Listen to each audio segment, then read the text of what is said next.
శుభోదయం అండి. మరి ఈ రోజున నారు మంచి నోట ఓ మంచి మాట ఈ శీర్షికన మనం ఋషి అంటే ఎవరు, ముని అంటే ఎవరు, యోగి అని ఎవరిని పిలుస్తాము, సన్యాసి అని ఎవరిని పిలుస్తాము. మనం ప్రతి ఒక్కళ్ళని కూడా గడ్డం మీసం కాషాయ వస్త్రాలు ధరించిన ప్రతి వాళ్ళని స్వామీజీ అంటాము, సన్యాసి అంటాము, రకరకాలుగా అంటాం. కానీ విభజించి చూస్తే ఋషికి ఒక విలువ ఉంది, మునికి ఒక విలువ ఉంది, యోగికి ఒక విలువ ఉంది, సన్యాసికి ఒక విలువ ఉంది. ఆ పదాల అర్థాన్ని ఈరోజు తెలుసుకుందామండి. ఋషి అంటే ఒక ఉద్దీపుడైనటువంటి కవి, అంటే ఇన్స్పైర్డ్ పొయిట్ అంటారు దాన్ని. ఋషి కానిదే కావ్యం ఎవరు రాయలేరంటారు కదా. మరి నాన్ ఋషి కుడితే కావ్యం అని మనకుంది ఎటుకూడి.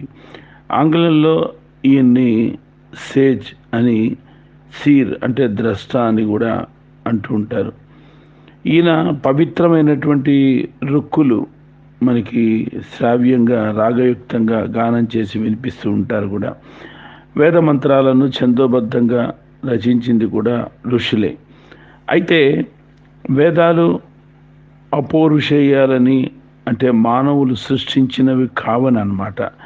అవి అనంతమైన శాశ్వతమైన శబ్దరాశులను నమ్మేవారు మాత్రం భగవంతుడి ప్రేరణ కారణంగా నిత్య శబ్దరాశి అయినటువంటి వేదాలను ఋషులు విని వాటికి అక్షర రూపం కల్పించి వాటి అర్థాలను వివరించారని చెప్పి నమ్ముతూ ఉంటారు.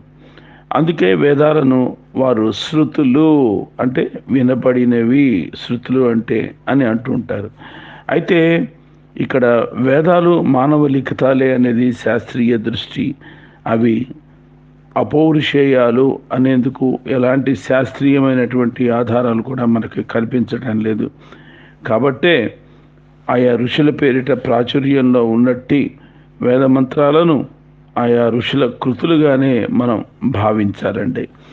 అయితే ఇక్కడ వివిధ వేద మంత్రాలు రచించబడిన కాలంలో శతాబ్దాల అంతరం ఉండటం కూడా మనం గమనించాల్సిన విషయం. ఆయా ఋషులు వేల సంవత్సరాల పాటు జీవించి ఉండటం అసాధ్యం.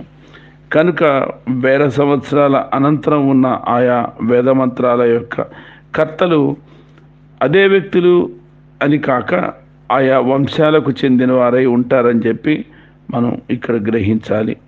మరి అథర్వ వేదంలో ఒక్కసారి చూస్తే గనక దేవతలు, అసురులు, సామాన్య మానవులకు భిన్నమైన వారుగా ఋషులు చెప్పబడ్డారు.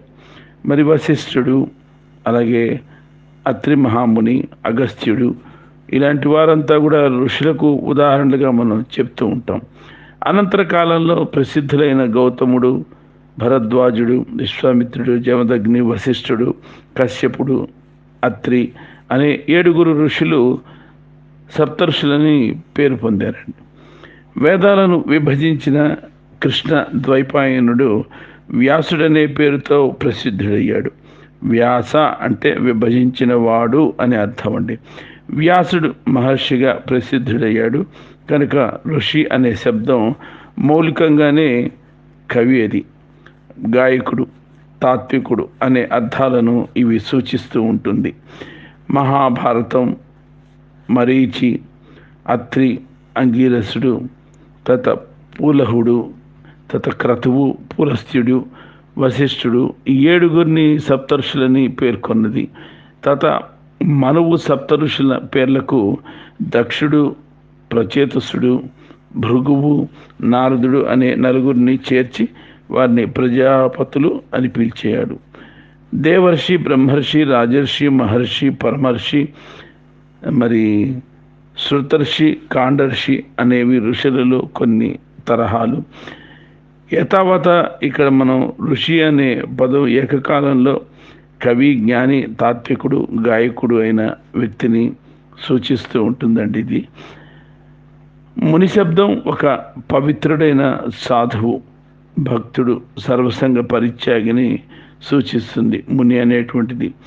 ముని అనేవాడు ఆత్మ మననశీలుడని పేర్కొనబడ్డాడు.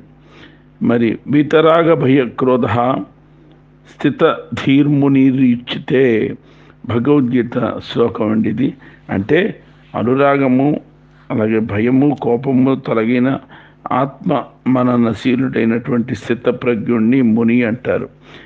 భగవద్గీతలోని విభూతి యోగంలో సర్వశ్రేష్టమైనవన్నీ కూడా తానేనని చెప్తూ తాను మహర్షుల్లో భృకువును అని, అలాగే మునులలో కపిలుడిని అని కృష్ణుడు పేర్కొనడాన్ని బట్టి వారిరువురు కూడా శ్రేష్ఠులని మనం ఇక్కడ గ్రహించాలి. యోగాభ్యాసం ద్వారా చిత్తవృత్తిని నిరోధించిన వాడు యోగి. మరి యమ, నియమ, ఆసన, ప్రాణాయామ, ప్రత్యాహార, ధారణ, ధ్యాన, సమాధులనే 8 అంగములతో కూడిన అష్టాంగ యోగం అనే సాధన ద్వారా అతీత శక్తులు మనకు లభిస్తాయని చెప్పి ఒక నమ్మకం ఉంది, మనకి విశ్వాసం కూడా. కఠోరమైన సాధన ద్వారా అలాంటి అతీత శక్తులను సాధించిన వాడిని యోగి అంటారు. మరి సంస్యసించిన వాడు అంటే సన్యాసి అని అర్థం అంటారనమాట.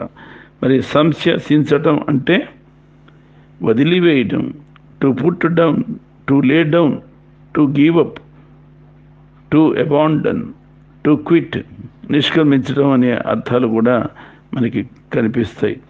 సంయనస్త శస్త్రుడు అంటే ఆయుధములను విసర్జించిన వాడు అని అర్థం. అలాగే సంయస్థాభరణం గాత్రం, విసర్జించిన ఆభరణములు కలిగిన శరీరం అనే ప్రస్తావనలు మన సాహిత్యంలో ఉన్నాయండి. మరి సంయసించుట అంటే to resign the world, discard all worldly ties and attachments and become an anchorite. ఈ ప్రపంచాన్ని, దానిలోని సకల వస్తు సంచయాన్ని విసర్జించేవాడు సన్యాసి అనబడతాడు.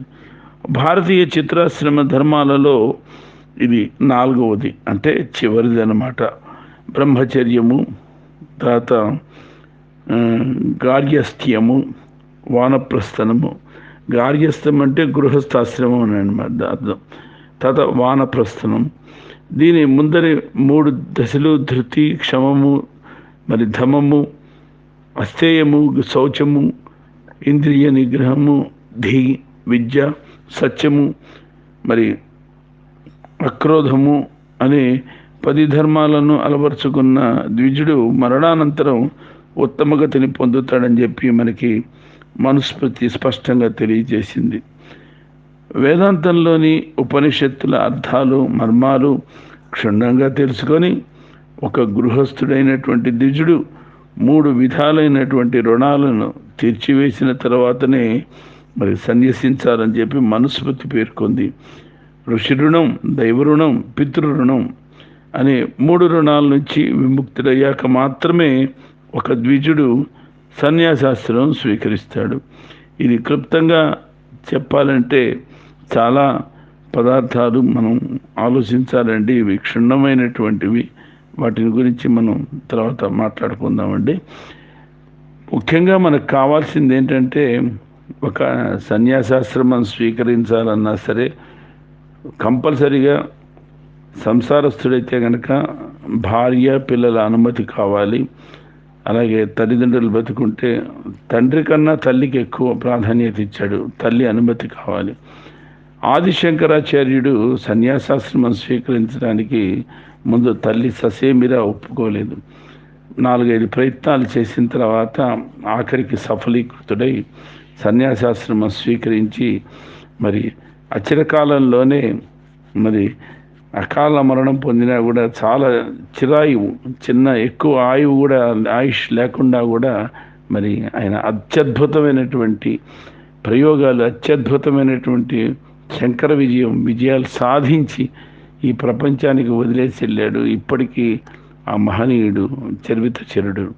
కాబట్టి మనం అందరినీ మహర్షి, దేవర్షి, బ్రహ్మర్షి ఉన్న పదాల్లో ఒక మహర్షి, యోగి, ముని, తర్వాత సన్యాసి, వీటికి చాలా తేడాలు ఉన్నాయి. అవి తెలుసుకొని మనం మరి అలా పరిగణనలోకి తీసుకుంటే మంచిది. స్వస్తి.